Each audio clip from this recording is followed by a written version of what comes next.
was your reaction to all that? Oh, it was awesome. It was good to be back in front of the crowd. I mean, that's something you you start to get used to it, right? As a player, and then you don't have that around as much anymore, and definitely not the Buffalo crowd. I mean, when you come back here, they give you the nice one, but and that was always awesome. But this was a special one, and yeah, I've been looking forward to being able to reconnect and see people and be here, and you know, I do feel like I am a Sabre. Like that's always been that, so it's nice to kind of do that more. Ryan, what was it like to see all those guys on the ice with you, guys you spent, years with, and there they are sitting on the ice at the moment when your number's getting retired? Yeah, I mean it's a little surreal. Like you just think of them, like I said, like the boys. It's like we've been keeping in touch here and there, but everyone's living their life, and it's hard to get together, especially the last few years with restrictions. But yeah, like it means a lot that they would come. A lot of them had to travel and go out of their way and take time to away from their families and to show up, and that means a lot to me. And I do hope that's a nice way for us to stay connected and catch up tonight and continue moving forward. And I got some buddies I haven't seen in a long time from Michigan. I got a lot of buddies from other parts of the country who came out, and they filtered into town last night, and I think they're going to probably scare everybody around town here. But it's cool. It's such a great moment to look back, but also, like I said, to reconnect. It's kind of a two-part thing for me. It's I love my time here, and I'm glad it was an impactful time, and that the fans enjoyed that time. But it's also a time to reconnect, and I love Buffalo, and I want to be around more, in how I can be around. But this is step one: reconnect, have fun, and go from there.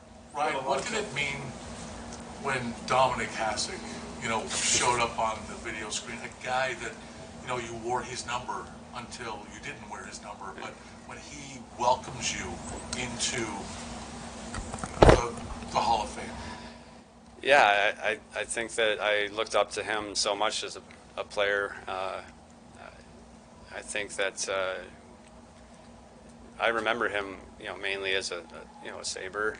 I was old enough to remember his ramping up and becoming this fixture in the goaltending world, and you're just kind of like, what is it about this guy? And I think it was just amazing to have him say kind words about me, because that's exactly how I would observe his hockey. I watched him in practice before, he would never know. And I went to the rink when I was in college still, or juniors, and just happened to be at the rink, and Hasek's warming up for a game, or they had a practice, and I'm just watching the guy practice, and it was inspirational. So to have him pass a similar compliment back to me, it's a lot of that's because I looked up to a lot of pro players, and I was fortunate that I had some access through my cousins to see some of these practices, see some of these game day skates or games, and I got to see what he really did.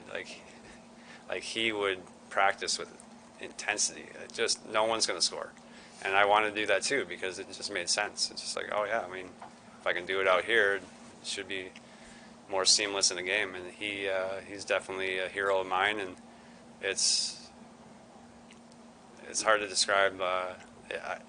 In my speech, I talked about walking in here and seeing the French Connection, and seeing Tim Horton's number at the time. Those are the only numbers up there, and I was just kind of like, I had that little fantasy. I did. I looked up there. I was like, wow, I'm signing with a pro team. I got some banners up there. Like, wouldn't that be cool? And this is an amazing, dream come true, situation. So. What was it like to stand there at center ice with your family and actually see the banner go up for you? It was a great feeling. I'm glad my family could be there. I'm glad the kids are there. Bodie's old enough to take this all in, and the family folklore can only be so many stories before you have to show the kid where it actually happens. So it's nice to have him around Buffalo, and he can actually feel, what Dad did. He got to experience Vancouver and Anaheim, but I feel bad, he didn't get to have that full NHL locker room kid experience because of the pandemic. He didn't get to come around as much, and I was bummed for him because he was prime for those years, and so it's great he gets to be around all these guys and kind of understand, what a team is, and those are lessons I'm hoping to just rub off on him, like how much we care about each other as friends and how hard we worked to accomplish something. It's something that you can't just fill a kid's head with words. As I'm finding out as a parent, you have to actually have something they can experience. So it was important for me to get him back here and around a big part of my life, and Kaya made it through. I'm proud of her for that. It's a small step for a baby, and just having friends and family see her and see where I'm at in life right now, and Noreen and I to be back here, and it's a big part of our life as well, and great memories and great friendships. Why number 30? I mean, you wore 39.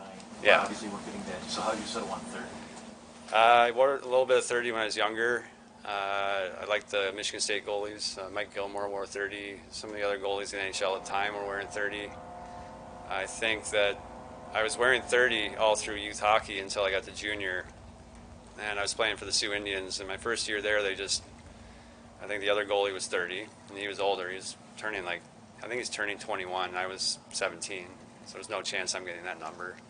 And they just grabbed the next jersey off the rack and handed it to me, and it's just a cut-up jersey, 39, and they're like, here you go. I'm like, well, it's shredded. And they're like, well, the last guy didn't like it tight, so he cut it. Here you go. And I had to wear it, but I played well with that number, and I could just say, oh, well, that's who I am now, and I carried it into college and wore it through college, and I got here, and I immediately said I'm going to get rid of that number because everyone knew that where Dominic's number would end up, and I wanted to have my own relationship with the fans. I wanted to have my own identity. I wanted to have my own experience, and it's pretty cool that taking that different path has led kind of to the same place, so it's pretty cool. Brian, the Bills spent 20 years essentially looking for a quarterback after Jim Kelly. The Sabres have spent basically 9 years looking for a goalie since the night we were in here when you got traded. If you could sit down with Luukkonen, with Devin Levi and Northeastern, the young guys, what would you tell them about how you can break through and be the man as a goalie in the NHL when you're a young player? I mean, it's hard. It took me a while. I think, I had to mess up a bunch. I also had to have, some moments of greatness, but you're going to mess up. I think it's hard to tell right now just what the league will tolerate. It's like you're trying to get yourself to a certain position, but, I meant it when I said that Darcy was kind of a visionary. Like, he wanted his teams to develop a certain way, mainly because I think he had restraints on the finances, and he was pushed in that direction. But he did the best he could with it, and his model was that I know I need to have a certain budget. The only way I'm getting that is if I make sure these guys hit. And he was very efficient with, getting the boys from Rochester up. We had a lot of guys who spent time there, and they came up, and you have to just be committed to the development process. You have to go out of your way to do more. And, if you're going to find a goalie internally, I think that's actually a great recipe. You want to build that trust in the organization. You want your goalie to be very calm, very confident in his environment. And I think then you can kind of get the results. If you're just pulling people in from everywhere, and then the fans have to get behind them as quick as possible, it's like you want to have some goodwill built up. And you want to have some familiarity with the city, with the staff, and everything. I think that all these things make people feel good. It's not something that happens overnight, and it didn't happen for me overnight. So I would say if that's the model, patience is best. But at some point, somebody's going to step up, and hopefully one of the boys does. Ryan, what are you most proud of from your time in Buffalo? It's hard to pick one moment. I think I just loved playing with the guys and the feeling of winning the game. And I thought we did it the right way. We built it together as a group. All these guys have been saying a lot of nice things about me, but I could equally say about them how much of an impact we all had on each other. It's, when they're out there trying to make a power play work, there's the other side of it. We're trying to help them get better. Penalty kill, same thing. We're trying to figure something out. They're trying to do something. Neutral zone. I just remember the guys being really accepting, open, competitive, and there were fun moments on the ice for all the intensity that was there. There was a lot of fun in practice, and I thought that was a sign of a good team, actually. I kind of look for that when I am around other teams now. We're scouting some stuff or doing I want to know, are they having fun on the ice during practice, and does it translate to them being competitive with each other, and is it a fun, competitive team? I think that's a good team. Do you see that in this group, and why was it important for you to mention these guys in your speech today? I thought it was important because I've been on the bench and I've watched some of these ceremonies, and I don't know. I just think they deserve some credit for making improvements. All of them have a nice attitude, and they have an extreme amount of talent. I've been watching a lot more hockey, obviously, so it's been good to see. But yeah, I would have liked to hear something positive coming our way. I think any little bit from the community helps. I mean, get these guys going, feel good about themselves. They have a real good chance here to be a good team. Ryan, is there ever the pang to come back for one more season? Yeah, there definitely was, but I just couldn't. I couldn't bring myself to do the proper training. I couldn't bring myself to get on the schedule, and there's other parts of life that we hadn't yet checked off, and I'm happy that Kaya, my daughter's here. Like that was a lot on Noreen. Like we wanted to have another child, and it's a lot on a woman, and it took a lot of hard work and tough pregnancy, tough delivery, all that stuff. Like she came through and she worked really hard and battled through, and we got a beautiful little girl, and that was a big part of this decision-making process. I was backing up, and that's not really where I thought I'd spend so much time. I thought I'd give it a couple of years and take it easy, but after that last year, I just didn't see myself going out during the COVID season. I just didn't want to be like, oh, that just fizzled out. I wanted to have another season. So that's why I came back for another one, but that's why also I wanted to move forward, and we had other life goals. Brian, Vinny said that during practice, you would get upset if they didn't bear down. You wanted the shooters to bear down, and you would get angry if they didn't. Yeah. And he said he would kind of learn things that he could do or couldn't do because of that. So it seemed like, and I saw some too, obviously. You had that intensity in practice also. Well, yeah, I wanted to be sharp for me, but we were building something, and it's my job to push those guys too, and their job to push me. I think Van is accurate. Like I wanted those guys to take their best shot. If they're not going to take their best shot, what's the point? Like, what are we doing out there? You might as well just not practice and come back tomorrow when you guys are ready to do that. So, but it's kind of something also where we could have fun with it, because I wanted their best. Like, I remember every once in a while, like Chris Drury would try and sneak a quick shot. He'd try and catch me napping on a play, and then that was a fun thing we had. And Briere would want to work on about 6 different breakaways. Lindy'd be, waiting for us in line and trying to talk to the boys. He'd just be shaking his head. And it's not something I want my youth hockey teams doing. You want to pay attention, but it's weird how it felt a little bit different. It wasn't not paying attention. It was like we legitimately had something to work on, and we pulled 20 seconds out of the practice quick because Danny wanted to work on something quick, or Drew wanted to work on something. And it was like that with those groups. What is it like to see the number of front office guys coming from that 2005, 6, 7 team? Briere and Drury and Greer, and you worked the league. Did you know at the time that the room was full of future GMs? And what do you think of that now? I mean, you could tell with some of these guys. I mean, Drew was always so serious. He kind of had that, but he had that fun side, and he had that competitive side, and you knew he would do something with that. It's hard.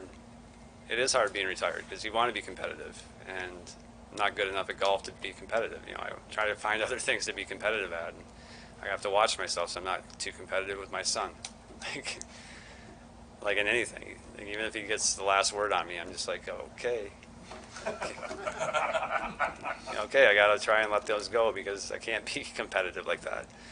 But, I think all those guys, they had that drive, and there's not a switch for that. I think Drew is where he needs to be. Danny's going to be up and coming. He'll be a GM soon. Gurzy, I mean, it's in the family, but it's also he has the mindset for it. He's a smart man. And, I think if you ask the other guys, I think sure you talk to the boys. They're all coaching their kids right now. All of them are coaching their kids, and it's just a pure love of the game and love for your family. But also, we want to be around the rink. You want to give back, and I'm trying to do that a little bit with the league and just keep myself in the game where I can. And I'm hoping to find a moment where I can, be a little bit more helpful on the youth hockey side. Going to the Philharmonic and seeing you and Stafford up there playing, and you still into the music? Not as much. Bodie started playing some drums during the pandemic because we were bored. I keep trying to get him on the guitar. He hasn't quite taken it yet, so I haven't really picked it up as much. But he loves music, and we like listening to it. So that's been fun. Ryan, What's your now that you've been, I'm sorry. Yeah, he's been. What's your enduring memory of the 2006 season when this team came so close? 5 defensemen down in Yeah. the last 7th game. Well, I just remember the building of that year. It just seemed like we were just incrementally building towards something, and we just felt so good about. I don't know how to describe it in the right way. It's like we just felt good we were doing it ourselves, our way, and we kept finding ways to beat the teams that we identified as teams that were good, like Carolina and Ottawa, and like teams that had shown previously that they were good teams and how they played a certain way. And we incrementally were addressing things in our system so that we could eventually play our game, but it would be matched up against those teams. And like I think mentioned earlier, like we were all work together: power play, penalty kill, neutral zone, rush attack, everything we're giving and taking to each other in practice. And when it was finally clicking, there was that great belief in the room we could just beat these guys, and we had it, and that was a cool feeling. Ryan, I was just going to ask to kind of finish it up. There's so much build up to a night like this, right? Kind of the way they surprised you with it, and you were back in town with the Greater Buffalo Sports Hall of Fame, and we all know about how you prepare for whatever it is you're doing, how analytical you are in your decision making, whatever. But now that this moment has come and it's passed, Yeah. How would you describe it? Is it closure for you? What are your? No, I reacclimated, I guess. I needed. I didn't need a reason to come back, but it's great to have a reason to come back. We've all been kept away from things over the last couple of years, and there is a bit of closure in the playing side, but I think my time here, my relationship with people here went beyond just being at the rink. So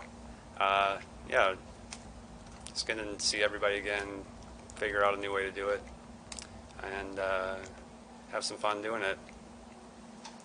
Thanks, Ryan. Yeah, thanks. See you guys. Good to see you again.